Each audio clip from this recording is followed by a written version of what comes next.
Since 1964, we have had this idea proposed by Englert, Brout and Higgs that empty space is like a medium, and as particles travel through this medium, some of them interact with it, some of them don't interact with it. The ones that do interact with this medium, they acquire masses, and the ones that pass through it without interacting, those are massless particles. Let me give you an analogy. Imagine an infinite field of snow extending throughout all of space. Flat, featureless, going in all directions. Maybe the middle of Siberia.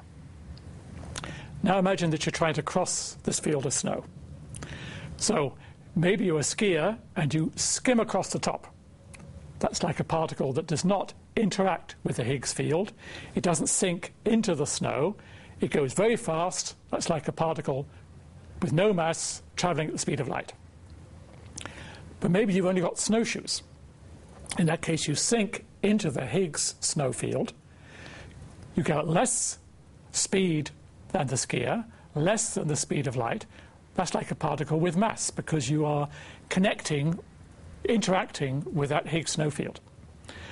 And then finally, if you've just got boots on, then you sink deeply into the snow. You go very, very slowly, and that's like a particle with a big mass. So think of this Higgs field as being like this universal field of snow. Now, where does the Higgs boson come in? Well, we all know what snow is made of, right? It's made out of snowflakes. In the same way, this universal Higgs snow field is made up out of little quanta. Those quanta are like snowflakes. That's what we call the Higgs boson. The Higgs boson has this job of giving masses to all the other elementary particles.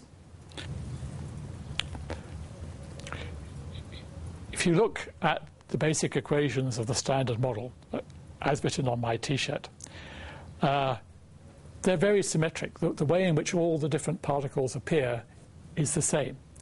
At least on the top two lines, there's nothing to distinguish particles which have different masses, for example. But this symmetry has to be broken. Electrons are lighter than muons. The top quark is much heavier than the quarks that make up everyday nuclei.